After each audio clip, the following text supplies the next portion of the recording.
Pavel Dõõmov, 77 Jevgeni Demidov ja tipuründes number 10 Andero Kivi. Kuressaare paneb palli mängu, peal on kolmas mees Aleksander Illin 6 peal. Tema täna valmis pingilt sekkuma, Kuressaare poole pealt siit pealelöök tuleb ka, aga vaatame, eks mängijate osas saab kas siis peale hooaega või võib-olla isegi peale tänast mängu juba uurida. Täpsemalt selle kohta asju eemalt tuleb korralik üritus, aga meetrike seal suures pildis. Nüüd on juba samm korralik ja mingit füsioterapeudi abi või eraldi toimumisaega mängijal vajab olnud. Usta pääseb siit suunama ja ennetab olnud.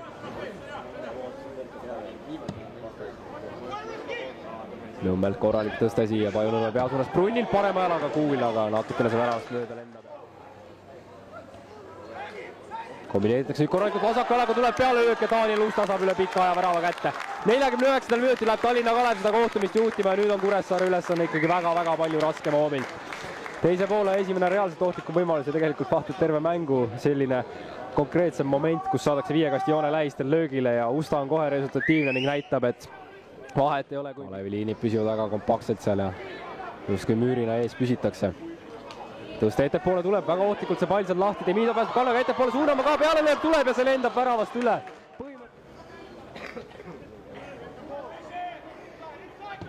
Eemalt tuleb korralik peale löök ja see lendab siin väga nabik, nii annab Kuressaare tuld sinna Kalevi värava suunas, aga reaalselt suurt tõrjetööd ikka Vaistalil hetkel veel olnud ei ole. Jürisool võimalus asi ära lõpetada, parem jalaga tuleb peale löök, aga Karl Robert Nõmm püsib kenasti ees. Jürisood vasakul pool. Salal Saller, parem jalaga Kuul tuleb, Antonovist võtab see rikošeti, kas saadakse pall kätte, väga ohtlikult see seal värava ees lahti, parem jalaga peale löök ja Kalev lööb ikkagi teise ära. 82. minutil lasub koduvõistkond Tallinna Oika Kalev seda kohtumist 2-0 juhtima ja nüüd on ikkagi Kuressaare rong totaalselt ära minemas. Felix Sambe on see mees, kes siit endale resultatiivsuspunktis kirjutab ja mängiti see olukord edukalt lõpuni, puur jäi täiesti tühjaks, Karl Robert Nõmm oli olukorrast totaalselt väljas ja seejärel lihtsalt realiseerimise vaev see Kalevi meestel on. Teine värav siit kohtumise lõpufaasis kätte saadakse ja otsitakse veel käiku ettepoole, parem jalaga tuleb korralik Kuul ja see lendab siiski värava. Toonov käiguga ettepoole, Pevtsovi leiab, Pevtsovit läbisööt Kivile, Kivilt parema jalaga peale löök ja see lendab väravasse. Lõpus läheb meil veel mänguks, 89. minutil saab Kuressaare ühe tabamuse kätte, nüüd neil on tuline kiire, korjatakse pall ka kärmelt väravast, ning selleks on ka põhjus. Lõpuks siin kohtumise lõppfaasis ollakse resultatiivsed, Andero Kivi kirjutab enda nimele järjekordse Premium-liiga värava. 2-1 vaatab meile tabloolt vastu ja need lõpuminutid lähevad põnevaks. Iseasi ka Sombel Kuressaare. Nüüd see lõpuks vasaku jalaga tuleb, viiekasti joonele otsitakse omasid, peaga päästakse veel löögile ka. Pall maandub postis on ootlikult lahti ja lõpuks vist Weinstein seal ikkagi endale ära. Kohe varsti 4 üleminutit täis saab. Aga nüüd selle vilja suhu paneb. Kalev 2, FC Kuressaare 1, 93,5 minutit seda viimast Premium-liiga vooru siin Kadrioru staadionil mängisime. Tartu Tammeka ja Transi kohtumine veel. Kellu Laasner nägu nalja täis, viimases voorus ikkagi 2-1 võit üle pika aja saite seda 3 punkti rõõmu maitsta. Tuju on hea, tunne on mõnus.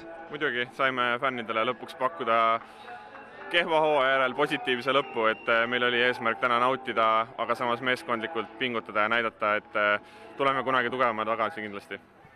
No esimene poolaeg suhteliselt luurav oli, teab mis ohtlikke võimalusi kummalegi poolele ei kujunenud, teisel poolel ise selle lukku esimesena avasite ja lõpuks mängu enda kasuks kalutasite. Mis see vaheaja sõnum oli, mis teile lõpuks siis teisel kolmveerandtunnil edu tõi?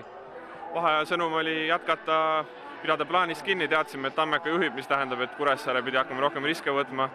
Standardolukorrad väga tähtsad Kuressaare vastu, et pidime hoolsad olema mängu lõpuni nendes, aga teadsime, et kontrarünnakutest ja ka palliga siis üles ehitades tulevad meil kindlasti variandid ja kuna meil on nii hea ründaja nagu Usta, siis teame, et talle pall anda ja siis võrk sahiseb. No individuaalses mõttes ka, tegelikult olete suures pildis alati Kalev U21 mängi olnud, vahepeal saanud esinduses neid võimalusi, nüüd hooaja lõpus põhikoosseis, standardolukorrad kõik, kas see võib tähendada ka uueks hooajaks seda, et isegi kui Kalev jätkab aste madalamal, siis pigem liigud esindusmeeskonna toimetuste juurde üle? Jaa, tähendab küll, et olen esinduse juures järgmine aasta ka. Eks see aasta on mingid muud põhjused ka olnud, et otseselt olen ise vahel valinud, et mängida duubliast, vahel olid aasta algul mingid muud siis põhjused, mis mind nii-öelda ei puudutanud, aga olen ülimalt tänulik Alole, sest Alo on uskunud minusse mängijana ja siis proovisin selle nii-öelda usalduse tagasi maksta väljakul ja olen ülimalt õnnelik, et sain need mängud siin lõpus. no nüüd siis puhkusele ja usutavasti uuel hooajal täiskäiguga edasi. Kalevis ju suur mingis mõttes revolutsioon klubi tasandil ka toiminud, et kindlasti annab selle uue hingamisega ka 2026 midagi korda saata nii esinduse kui duubliga, nii esiliigas kui esilga B-s. Jaa, absoluutselt uued inimesed, mingid uued mõtted, et väga-väga suur muutus klubis. Eks elame nagu siin päev korraga, vaatame, mis saama hakkab, aga mina olen väga elevil, et järgmine aasta see võistkond esiliigas võimalikult kõrgetele kohtadele aidata. Seda on hea kuulda. Kellu ma tänan ja soovin ainult palju edu. Kõike head. Ja tuleb ka Kuressaare kapten Märten Pajunurm siia. Märten, sinu puhul ilmselgelt nägu mõtlikum, tuju mornim, 1-2 kaotustena, millest peamiselt hetkel julged ka esimese hooga öelda puudu jäi? Esimene poolegi löönud ära, et kohe mängu alguses väga head võimalused, et alustasime väga hästi, fookus hea. Vahepeal sai Kalev mängu enda kätte, vahepeal meie. Teise poole alguses selline väga lohakas eksimus kaitses 0-1 taga ja siis juba hakkasime suuremaid riske võtma, lõpuks jäime 2-0 ka taha, et võimalusi oli, kuni viimase sekundini võitlesime seal, et lõime veel posti ja lihtsalt ei löönud neid üks-ühtesid asju täna ära, et ei ole palju poistele ette heita ja selles mõttes, et nagu peab natuke rõõmsamaks tegema, et saan 2 mängu veel jalgpalli mängida, et täna siin imelise publiku ees kõik toetajad, kõik sõbrad kohal, keda üldse tean, et kahjuks sellist, mõnikord ei saa planeerida ja sellist ilusat lõppu siit ei tulnud. Ülikahju, jätsime kõik väljakule, aga realiseerimise taha ei täna ütleks, et ja natukene kaitses, et praegu väga, väga kahju.